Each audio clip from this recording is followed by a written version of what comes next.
My childhood friend went through my boyfriend's phone and found pictures of him having me while I was sleeping. She told everyone, and now my boyfriend is being ostracized from our friends. Except it was my idea for him to do it in the first place. So, there are three main players in the situation. My childhood friend, Sarah 31F, my longtime partner, John 34M, and myself 29F. I've known that Sarah has had a crush on John for a long time. It's kind of an open secret in our group that no one talks about. But other than some longing looks and awkward interactions, Sarah has never crossed any boundaries. But because she does have this crush, she does stuff such as leaning over his shoulder to look at his phone screen and doing that playful shoulder slap that people do. My boyfriend and I had discussed it and decided together not to address it unless her crush became a problem, since it seemed harmless. Apparently when she was doing that recently, she caught a glimpse of what looked like a photo of him with me intimately. So later, she went back and went through his gallery,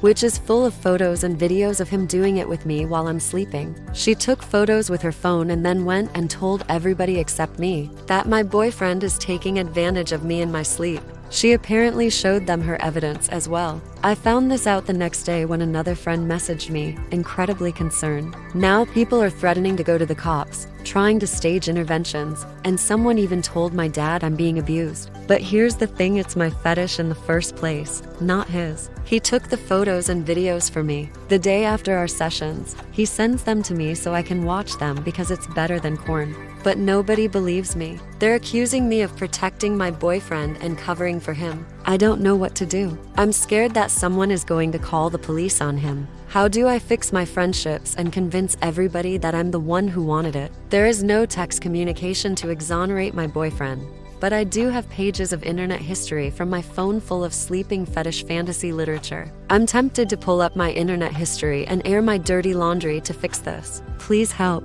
I'm so embarrassed, frustrated, and honestly, really freaking mad. Edit. Since this needs to be said, yes, my boyfriend does have a passcode on his phone. It's a 4-digit code. Edit. Yes, I know she isn't my friend, which is why friend is in quotes. I have 3 friends on my side with this, so it's not everybody, just mostly everybody. I was upset and generalizing last night. I am in the us. My boyfriend does have a passcode on his phone. Seriously, stop blaming him. This is definitely not his fault. Edit again, since people just want to try to blame my boyfriend and I. We attended a BBQ where everybody left their phones inside. We thought we were in a trusted, safe place. You guys are being a little mean about this. Edit again.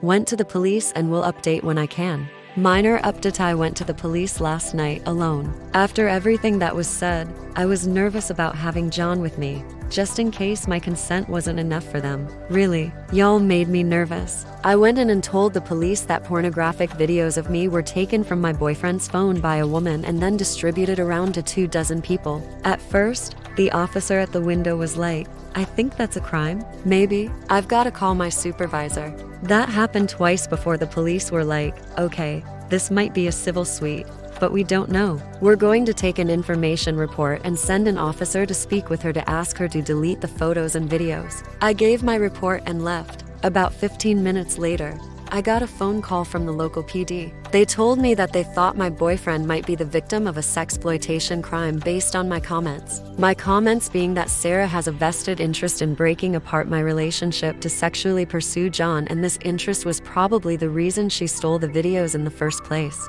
They suggested finding a lawyer since law enforcement apparently has a shaky grasp on the laws in my state. Well, they told me that just in case it was a civil suite, I'd have a lawyer retained, and said lawyer could send a cease and desist. So, that's about it. A bunch of hemming and hawing, and I don't knows. They'll attempt to get the videos deleted, but cannot seize the phone without a warrant. I'm moving forward with both this and a social media announcement today.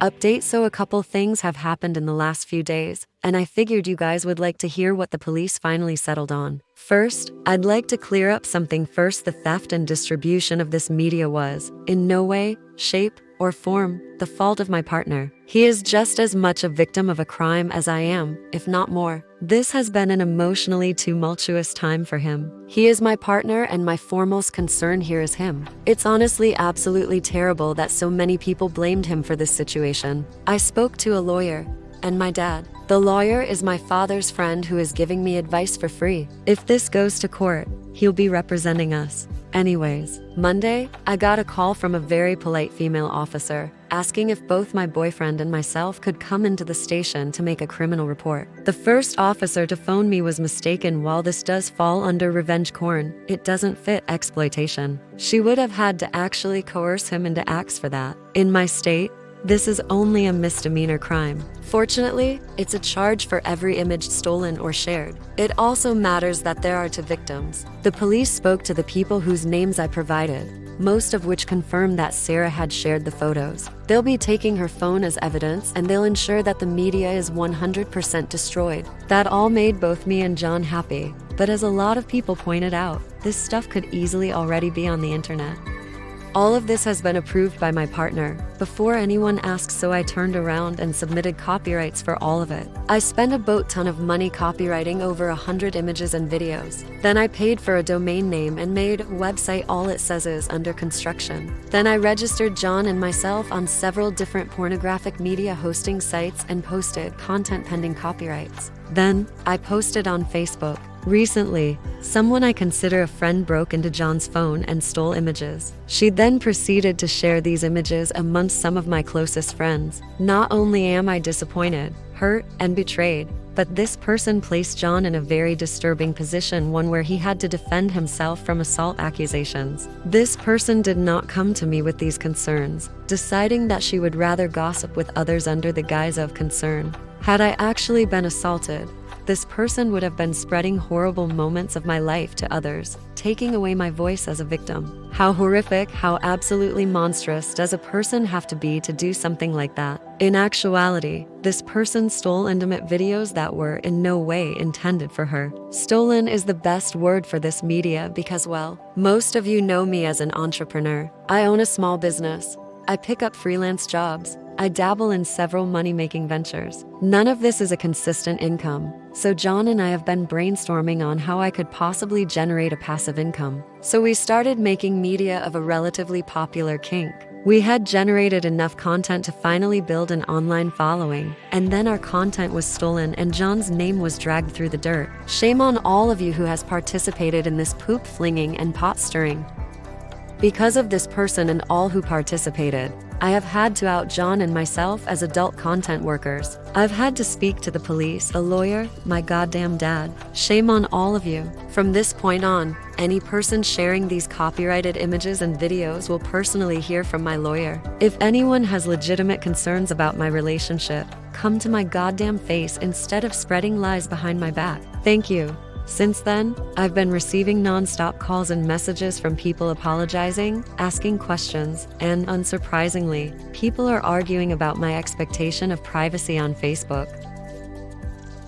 Sarah tried to call, but I hit ignore and texted her, "You may contact my lawyer," and then gave her the number. She hasn't responded. All in all, I'd say that things are looking up. Sarah is, rightfully, being charged with a crime or 12. John's name is clear legally. Important people in my life know that I'm not being abused. People are reaching out to John to either apologize for misjudging the situation or to congratulate him on being a corn star. So that's good, I guess. I want to thank everyone who gave me good advice and urged me to go to the police and speak to a lawyer. Edit. To everyone that is saying this is fake based on the timeline, it is possible to speak to both a lawyer and the police in a 4-day period.